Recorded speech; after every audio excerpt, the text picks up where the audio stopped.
बिल्वपत्र तोडण्याचे व अर्पित करण्याचे काही महत्त्वाचे नियम. ओम नमः शिवाय. तुम्हीही श्रावणात बेलपत्र वाहत असाल तर हा व्हिडिओ नक्की ऐका. महादेवाला या प्रकारे अर्पित करा बेलपत्र. श्रावण मासात महादेवाला बेलपत्र अर्पित करण्याचे जितके महत्त्व आहे तेवढेच गुणी बेलाचे झाड देखील आहे.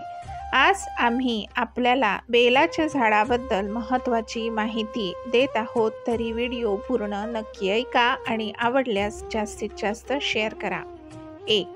बेलाचं झाड घरात लावल्याने आणि दररोज त्याचे दर्शन घेतल्याने सर्व प्रकारच्या पापांपासून मुक्ती मिळते. 2. बेलाच्या झाडात देवी लक्ष्मीचा वास असल्याचे मानले गेले आहे. त्याची पूजा केल्याने दारिद्र्य दूर होते आणि बिल्वपत्राचे झाड आणि पांढरं अर्क जोडीने लावल्यास सतत लक्ष्मीची प्राप्ती होते. 3.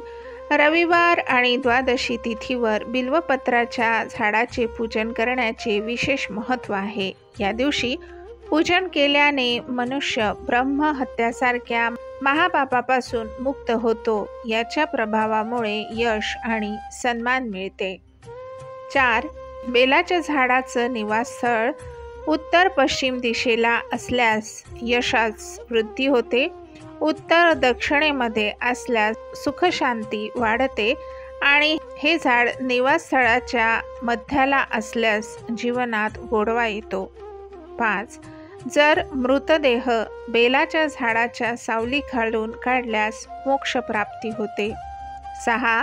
वातावरण शुद्ध ठेवण्यासाठी बिल्वपत्राच्या झाडाचं महत्त्व आहे. हे आपल्या जवळपासचं वातावरण शुद्ध आणि पवित्र ठेवण्यास मदत करतं. घराच्या जवळपास बिल्वपत्राचं झाड असल्यास तेथे साप किंवा विषारी जीवजंतू देखील येत नाही.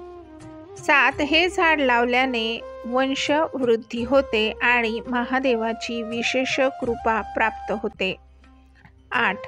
जेथे बेलाचे झाड असते ती जागा काशी तीर्थ समान पूजनीय आणि पवित्र असल्याचे मानले जाते. तेथे अक्षय पुण्य प्राप्ती होते. 9. घरात बिल्वपत्राचं वृक्ष असल्यास कुटुंबातील सर्व सदस्य अनेक प्रकारच्या पापांपासून मुक्त होतात. 10. या व्यतिरिक्त बिल्वपत्राच्या झाडाला नियमित रूपाने पाणी घातल्याने पितरांना तृप्ती मिळते आणि पितृदोषापासून मुक्ती मिळते. 11. बिल्वपत्राच्या झाडाखाली शिवलिंग पूजा केल्याने सर्व मनोकामना पूर्ण होतात. 12. बिल्वपत्राचं झाड कापणे पाप मानले गेले आहे, ज्याने कुळाचा नाश होतो. बेलपत्र तोडण्याचे काही नियम सांगितलेले आहे. 1. चतुर्थी, अष्टमी, नवमी, चतुर्दशी आणि अमावस्या तिथीला तसेच संक्रांत आणि सोमवारी बेलपत्र तोडू नये. 2. बेलपत्र महादेवाला अत्यंत प्रिय आहे, म्हणून या तिथीला तोडलेले पान महादेवाला अर्पित करू नये. 3.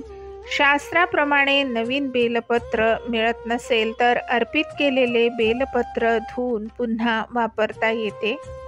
4. डहाळीहून निवडून केवळ बेलपत्र तोडले पाहिजे. कधीही पूर्ण डहाळ तोडू नये. पत्री तोडताना झाडाला हानी होता कामा नये. 5. बेलपत्र तोडण्यापूर्वी आणि नंतर झाडाला मनात प्रणाम करावे. शिवलिंगावर या प्रकारे चढवा बेलपत्र. 1.